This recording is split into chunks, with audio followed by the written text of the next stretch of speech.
Assalamualaikum, ketemu lagi dengan Ustazah Indah dalam pembelajaran ekonomi. Dalam video kali ini, kita akan membahas materi baru tentang kerjasama ekonomi internasional. Apa aja yang akan kita bahas? Yuk langsung aja masuk ke materi. Materi yang akan kita bahas kali ini adalah pengertian kerjasama ekonomi internasional, manfaat dari melakukan kerjasama ekonomi internasional, dan bentuk-bentuk kerjasama ekonomi internasional yang ada saat ini. Nah, kita mulai materi pertama yaitu pengertian kerjasama ekonomi internasional. Kerjasama ekonomi internasional bisa kita artikan sebagai kerjasama di bidang ekonomi antara dua negara atau lebih yang sifatnya saling menguntungkan. Jadi, jika sebuah kerjasama hanya menguntungkan salah satu pihak, itu tidak dapat kita nyatakan sebagai kerjasama. Kerjasama ini juga dilandasi oleh dasar pengertian, saling menghormati kedaulatan dan menjaga kejujuran. Saling pengertian kita artikan bahwa memang kerjasama itu dilakukan karena ada rasa saling membutuhkan. Saling menghormati berarti bahwa antara negara yang bekerja sama tidak ada yang kedudukannya lebih tinggi daripada yang lain, atau katakanlah semuanya setara.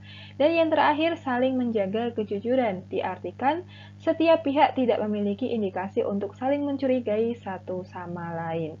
Nah, kerjasama ekonomi internasional cakupannya sangat luas.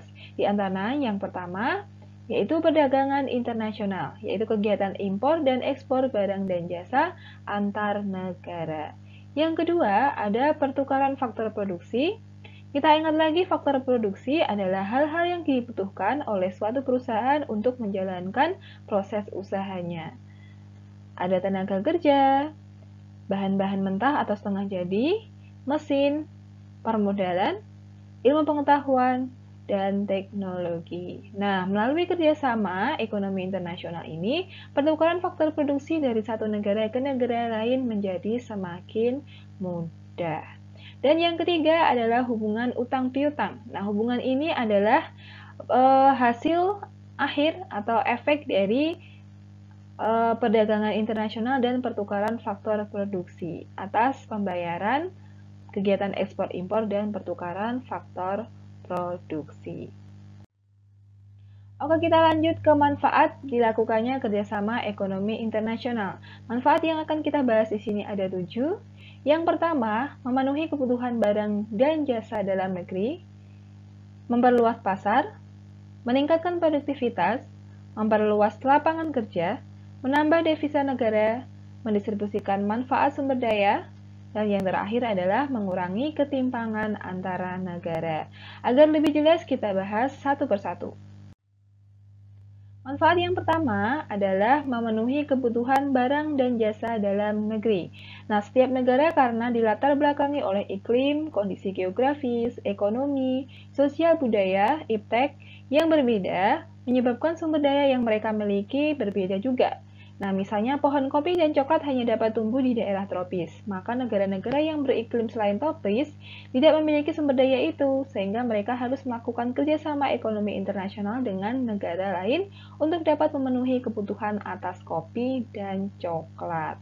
Nah, di sini Ustazah contohkan, negara Indonesia memiliki kemampuan untuk menghasilkan beberapa sumber daya yang ternyata jumlahnya belum dapat mencukupi kebutuhan masyarakat. Maka ada beberapa hal yang meskipun bisa diproduksi sendiri, pemerintah tetap melakukan impor dari negara lain. Berikut adalah beberapa sumber daya yang diimpor oleh Indonesia dari negara lain.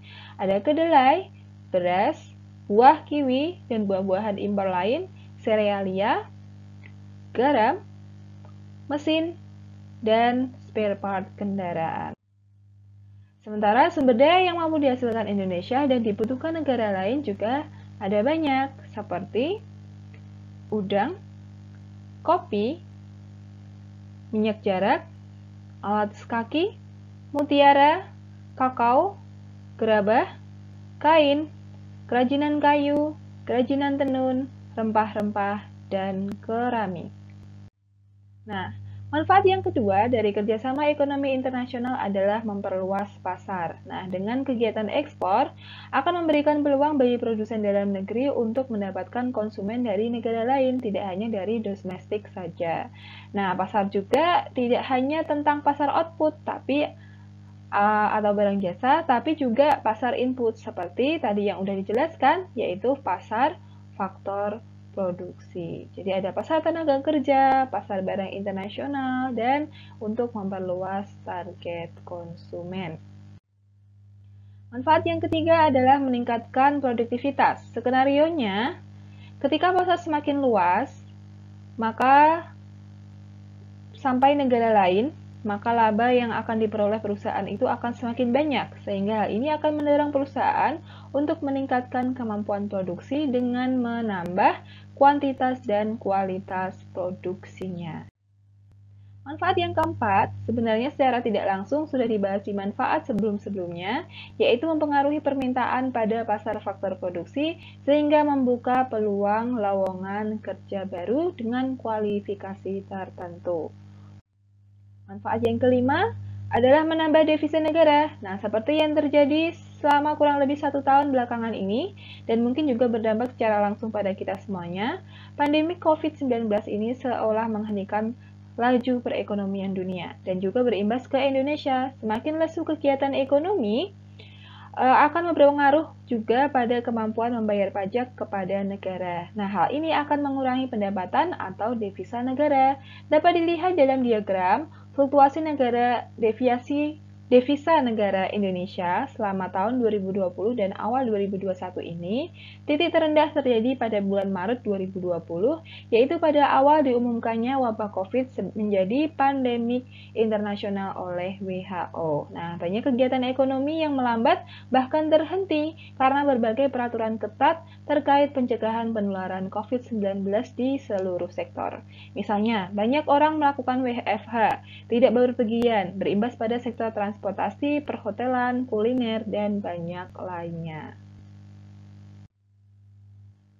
Manfaat yang keenam adalah mendistribusikan sumber daya. Tadi kan sudah Ustazah jelaskan bahwa setiap negara memiliki kemampuan menghasilkan sumber daya yang berbeda, dan kemungkinan sumber daya itu juga dibutuhkan oleh negara lain. Maka terjadi distribusi produk, barang, dan jasa antar negara. Misalnya, Tiongkok menghasilkan kendaraan truk, diekspor ke Indonesia yang membutuhkan suplai kendaraan juga.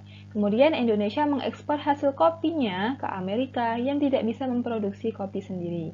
Sementara itu Amerika Serikat yang memiliki kemampuan pengusahaan teknologi yang mumpuni mengekspor barang-barang elektronik ke negara lain. Dan Denmark yang memiliki kekuatan di sektor galangan kapal mengekspor produk perkapalannya ke luar negeri. Jadi, jika dibuat siklus, urutan distribusi sumber daya tidak akan sesimpel ini karena banyak barang dan jasa dan banyak barang yang saling melakukan pertukaran. Dan manfaat yang terakhir adalah mengurangi ketimpangan antar negara dengan cara pemberian bantuan dana untuk pembangunan yang dapat diperoleh dari negara secara personal atau dari organisasi kerjasama ekonomi internasional. Salah satunya adalah Asian Development Bank dan World Bank yang menampung dana dari banyak negara untuk disalurkan ke negara yang membutuhkan atau mengajukan diri untuk menerima suntikan dana. Nah, materi yang terakhir yang akan kita bahas dalam bentuk kerjasama internasional. Pasti ini juga nggak akan asing lagi buat kalian karena pernah dibahas ketika materi SMP. Nah, bentuk kerjasama dibedakan menjadi 3, yaitu bilateral, berupa kerjasama antar 2 negara, multilateral, kerjasama antara lebih dari 2 negara, dan yang terakhir adalah regional, kerjasama antar beberapa negara dalam satu wilayah tertentu. Video ini adalah contoh kerjasama bilateral di Indonesia dengan Jepang. Bisa tidak hanya membahas tentang perdagangan, tapi juga dengan isu-isu selain ekonomi. Presiden Joko Widodo menerima kunjungan kenegaraan Perdana Menteri Jepang Yoshihide Suga Selasa sore di Istana Kepresidenan Bogor, Jawa Barat. Presiden Joko Widodo menyebut kunjungan Perdana Menteri Jepang kali ini menandakan arti penting hubungan bilateral kedua negara. Presiden memaparkan pertemuan bilateral ini menyepakati 4 poin kesepakatan kerjasama kedua negara. Pertama, kerjasama kesehatan terutama dalam penanganan COVID-19. Kedua, travel corridor arrangement untuk bisnis esensial. Ketiga, memperkuat kerjasama ekonomi, terutama dalam hal relokasi dan perluasan perusahaan Jepang di Indonesia. Keempat, kerjasama bidang pertahanan dan keamanan. Video kedua adalah contoh dari kerjasama ekonomi multilateral atau terdiri dari beberapa negara.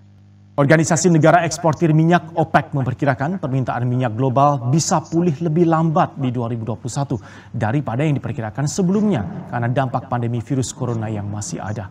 OPEC memangkas proyeksi permintaan minyak dunia menjadi 5,9 juta barel per hari atau turun 350 ribu barel per hari dari proyeksi sebelumnya.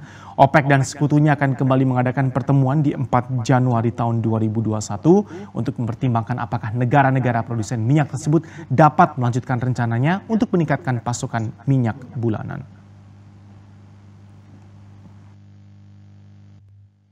Video terakhir adalah contoh dari kerjasama regional atau berdasarkan kewilayahan. Ekonomi komprehensif regional atau RCEP menjadi salah satu agenda utama yang dibahas dalam KTT ASEAN di Bangkok, Thailand. Kerjasama ini diharapkan bisa menjadi tumpuan pertumbuhan ekonomi segenap negara anggota di tengah perang dagang antara China dan Amerika Serikat yang belum jelas ujungnya. Sejumlah agenda langsung dibahas usai pembukaan KTT ASEAN di Bangkok, Thailand pada Sabtu pagi. Salah satunya adalah kerjasama ekonomi regional ASEAN bersama 5 mitranya yaitu India, Jepang, Korea Selatan, serta Australia dan Selandia Baru dalam wadah RCEP. Meski diharapkan menjadi tumpuan penggerak ekonomi kawasan pasca mundurnya Amerika Serikat dari TPP atau Kemitraan Trans-Pasifik. Langkah bagi tercapainya kesepakatan RCEP diperkirakan tidak akan berjalan mulus. Beberapa negara anggota masih berpikir 2 kali untuk membuka pasarnya lantaran khawatir dibanjiri oleh barang produksi Cina. Pembicaraan terkait rencana kerjasama ini masih akan dimatangkan dalam pertemuan hari ini. Dalam KTT ASEAN kali ini, Presiden Jokowi juga mengajak segenap negara anggota ASEAN untuk mendorong pandangan bersama atas konsep Indo-Pasifik ASEAN guna menciptakan kawasan yang damai, stabil, dan makmur di Asia Tenggara. Selain itu, Presiden juga menghadiri KTT Segitiga Pertumbuhan Bersama Malaysia dan Thailand atau IMTGT maupun pertemuan BIMP EGA guna mendorong pertumbuhan ekonomi di kawasan Timur ASEAN bersama Brunei, Malaysia, dan Filipina. Nah, itu tadi materi yang kita bahas di video kali ini. Selanjutnya, Ustazah akan berikan tugas ke kalian buat mind map dari materi yang dibahas di video kali ini sekreatif mungkin. Sekian video pembelajaran kali ini. Di video selanjutnya, insya Allah kita akan membahas tentang badan-badan kerjasama ekonomi internasional dan peran Indonesia dalam kerjasama ekonomi internasional. Oke, semoga materi ini bermanfaat. Sampai ketemu di video selanjutnya. Wassalamualaikum warahmatullahi wabarakatuh and see ya!